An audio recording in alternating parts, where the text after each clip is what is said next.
Awal cerita memperlihatkan seorang pria berwajah rusak keluar dari lift, meninggalkan 3 jasad polisi yang sudah tergeletak di dalamnya. Pria tersebut adalah Kane, seorang narapidana aktif yang berusaha lepas dari borgol petugas yang mengawalnya saat itu. Kemudian kabur, lalu Kane mendatangi sebuah bar pribadi dan berhasil melumpuhkan 2 bebenguk palang pintu yang mencoba menghadangnya masuk.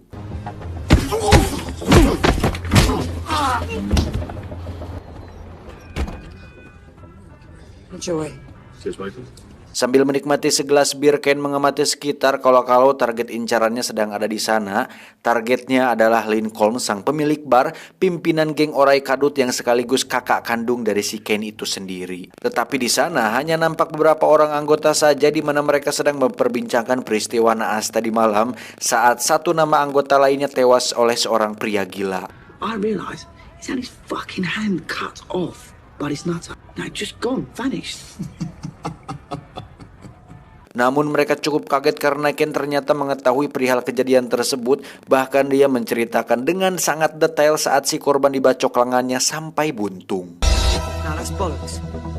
You know I'd never run from a fight. Justice wants the nation. Suasana di dalam bar perlahan tegang karena mereka mulai berfirasat kalau si Ken ini adalah pria yang mereka gunjingkan tadi. Dipertegang lagi dengan munculnya 2 penjaga pintu yang tiba-tiba menyerang balik Ken. Sekalipun itu tak berarti apa-apa, yang ada justru Ken mengancam akan menyekap mereka semua hingga target incarannya datang. Fucking wanker! Get over there! Tak berselang lama, salah seorang pentolan geng bernama Hyde pun masuk bar tanpa sedikit pun menduga dia akan bernasib sama seperti mereka yang lainnya. Get over there. Sebagai tokoh geng paling senior, Hyde tentunya sangat mengenali Ken, di mana sebelum dijebloskan ke penjara dulu, Ken pernah berkiprah bersamanya sebagai gangster Orai Kadut ini. Hanya bedanya, sekarang sosok Ken nampak sangat brutal dan tak takut membasmi siapapun yang mencoba menantangnya. Bahkan terkait pembunuhan tadi malam, Ken meyakinkan mereka dengan penuh percaya diri sambil menyerahkan potongan tangan bertato sebagai bukti bahwa dia benar-benar telah memangkasnya dan membunuh pemiliknya.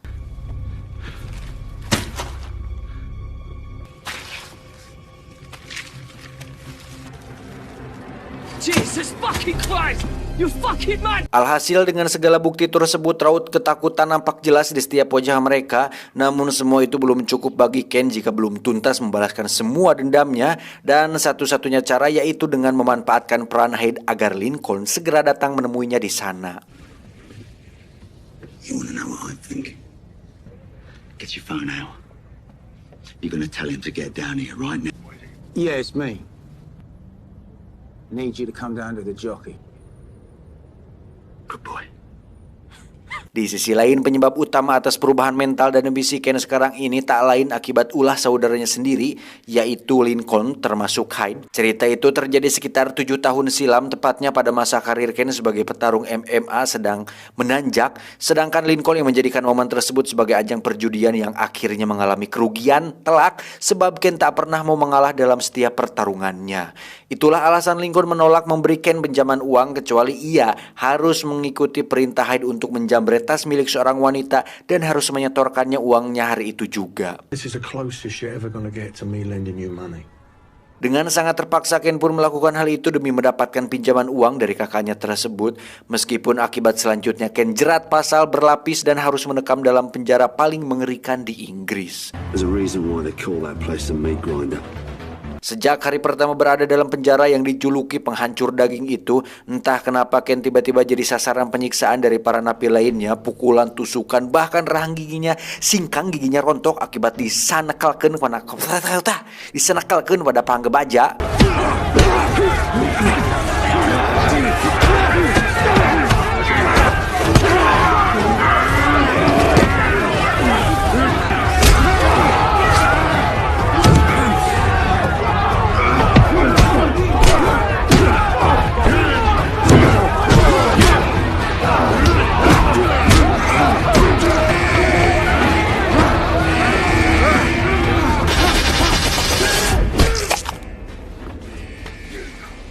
Beruntung Ken pulih dalam waktu relatif cepat sehingga dia dapat menemui ibunya di ruang besuk, dan melihat kondisi seperti itu, sang ibu hanya bisa memotivasi Ken untuk tetap tegar, apalagi posisi Lincoln yang sama sekali tak mempedulikan nasib adiknya ini.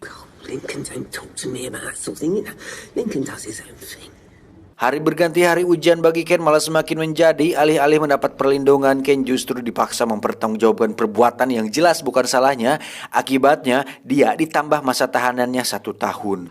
Your sentence is hereby extended by 1 year. Maka berawal dari kejadian itu, Ken tak memperdulikan lagi apa itu hukuman, karena hukuman hanya mempermainkan orang-orang yang berkepentingan saja, dan yang terpenting baginya saat ini adalah membekali diri dengan kekuatan untuk melibas siapa saja yang hendak membunuhnya. Hingga berbulan-bulan lamanya, Ken terus menempa diri hingga menjadi sosok brutal seperti sekarang ini. I was gonna have to treat this like a fight.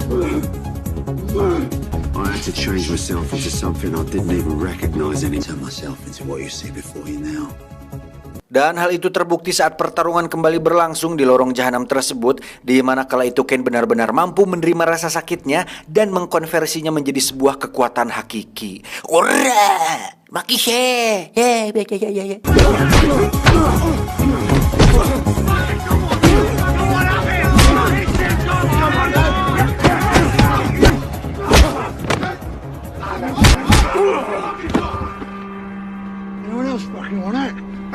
Tetapi sayangnya di akhir perkelahian tersebut Ken mendapatkan informasi pahit di mana mereka melakukan semua itu demi 20.000 pound sterling atas perintah dari Lincoln, kakaknya sendiri. Hah? It fucking would have been 20 grand.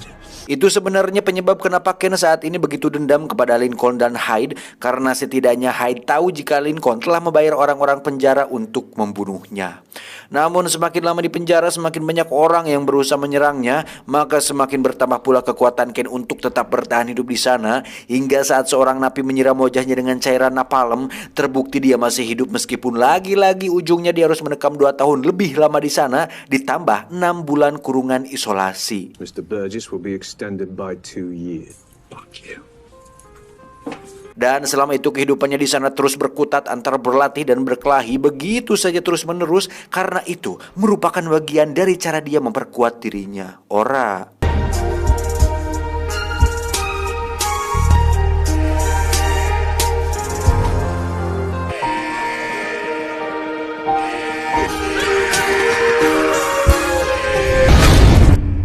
Tiga tahun kemudian Ken kembali dibesuk ibunya. Dia berpikir mungkin inilah saatnya untuk memberitahu sang ibu tentang perlakuan Lincoln terhadap dirinya.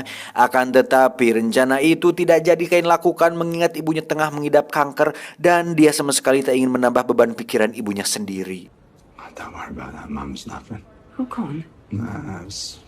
Hingga suatu saat Ken mendapat kabar bahwa ibunya dirujuk ke rumah sakit dalam kondisi kritis. Namun anehnya pihak lapas hanya memberi waktu 5 jam saja, waktu yang terlalu singkat untuk bisa sampai di sana. Alhasil saat ditemuinya nyawa sang ibu pun sudah tiada. Pukulan pahit inilah yang kemudian menyulut amarah Ken kian berkobar. Persetan dengan hukuman di penjara, Ken pun memilih berontak dengan membasmi 3 petugas yang sedari tadi mengawalnya. Tujuannya hanya satu, yakni ingin segera menghabisi Lincoln, orang yang telah membuatnya kehilangan sosok terpenting dalam hidupnya.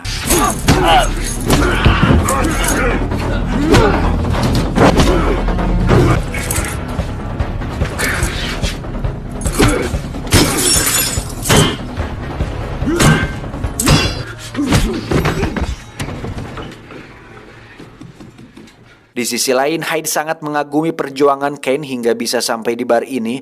Namun disadarinya pula bahwa saat ini dia bersama anggotanya sedang disekapnya dalam rumah mereka sendiri. Selain itu, Ken tak memberikan mereka pergi seenaknya. Bahkan untuk sekencing sekalipun mereka tidak diberi kesempatan. I need a piss as well. Go in one of them bottles then. Lama-lama Hyde gusar dengan kondisi seperti ini, bahkan sempat menentang Ken agar segera melakukan rencana konyolnya tersebut. Tak disangka kalau Ken menuruti itu karena ternyata dia tahu lebih detail sejauh mana keterlibatan Hyde dalam kejahatannya bersama Lincoln. Intinya apa yang dulu Hyde dan Lincoln pertahankan pada Ken soal pencurian terhadap wanita itu adalah bagian dari strategi Ken terjebak dalam lingkaran kejahatan mereka, bahkan hingga terbuang jauh di dalam penjara. Dan semua informasi ini Ken dapatkan dari O'Hara saat berada di ruang interogasi. Your brother. He does this. Dan pada saatnya tiba, Lincoln datang bersama krocok-krocoknya, sangat terkejut melihat situasi di dalam barnya yang tak ubah layak di sebuah gudang penyekapan. Sambil menodongkan pistol ke kepala Hyde, Ken memaksa semua yang baru datang itu agar melucuti semua barang bawaan mereka, mulai dari ponsel, dompet, dan celana, sebelum kemudian diseret menuju krocok-krocok lainnya di belakang.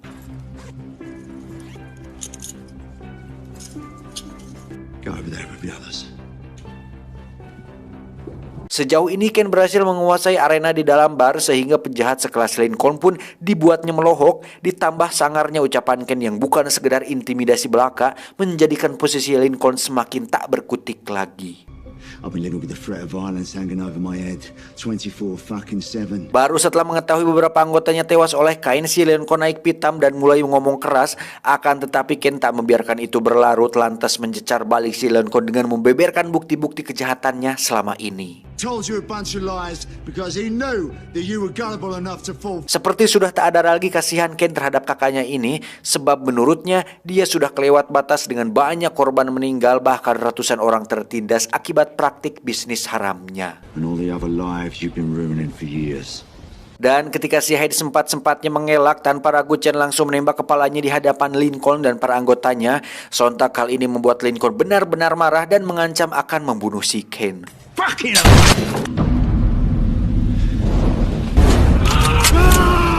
You fucking want it too! I'm seriously gonna fuck you up like you can't believe. Namun di sisi lain, tanpa Lincoln ketahui sebelumnya, ternyata Ken telah bekerja sama dengan seorang akuntan kepercayaannya dalam rangka memblokir semua aset uang miliknya. Sedangkan sisa uang di rekening saat ini pastinya tak memungkinkan si Lincoln untuk membayar orang untuk membunuh Ken. Diam-diam rupanya Ken telah mempersiapkan segala aspeknya untuk membuat posisi Lincoln semakin terpojokan. Berkali-kali Lincoln coba mengancam Ken, sesering itu juga dia nenggar cadas dan ujung-ujungnya skakmat. Lalu dengan tegas Ken mengatakan bahwa tujuan dari semua itu adalah untuk membalas dendam atas perbuatannya yang telah membuatnya riweuh dan raripuh di dalam penjara. Lalu dengan tegas Ken mengatakan bahwa tujuan dari semua permulaan itu adalah balas dendam. You hear that, did you, Lincoln? Keywords there. Revenge. Diawali dengan pukulan botol si pelayan bar, maka perkelahian pun tak terelakkan lagi. Skill petarung bawaan Ken sejak lahir kemudian ditempa latihan keras selama beberapa tahun di penjara, akhirnya pecah malam ini pada arena balas dendam tersebut.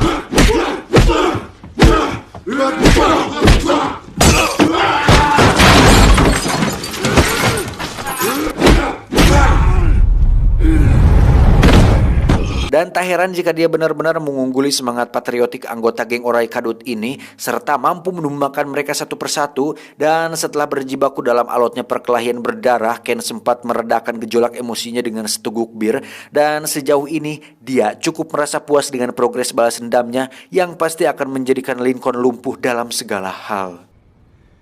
You're done. It's over for you. Fucked, mate. Di sisi lain ternyata Lincoln tidak ditakdirkan untuk mengalah, bahkan nampaknya dia sudah lama berbenah dengan sepucuk pistolnya. Terbesit keyakinan dalam hatinya bahwa dia akan mengakhiri riwayat Ken malam ini melalui tangannya sendiri. Namun ternyata pistol itu tidak ada pelornya dan mau tak mau dia harus menukarnya dengan sebilah pisau saja. Dengan ini maka keberuntungan pun berpindah kepada Ken, di mana dia terlalu kuat soal gaya berkelahi seperti ini. Dan fakta pun berkata bahwa perjalanan karir seorang Lincoln berakhir malam ini secara mengenaskan. Sorry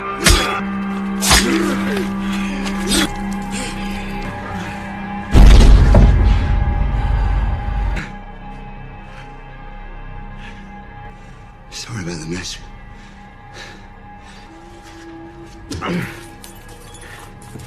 Di segmen paling akhir sekali, nampak Ken tersenyum lega sembari merasakan kebahagiaan mereka yang telah dia kembalikan hak atas asetnya.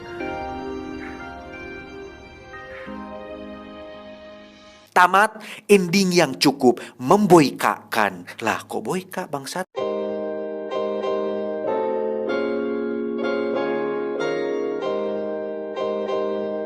Karakter si Lincoln ini lebih ke seorang rentenir kejam sih menurut saya mah. Jadi kesimpulannya terlepas kejam atau tidak, nah ya namanya rentenir itu tetap termasuk profesi yang dikecam dunia akhirat seperti halnya penjudi. Sekalipun kalian jadi kaya karenanya, niscaya itulah awal dari titik kehancuran kalian semua. Wadaw. Saya John mewakili jemaah pengajian ibu-ibu menor pamit undur diri dan adios. Minyak Tanco Roma Irama. Aduh.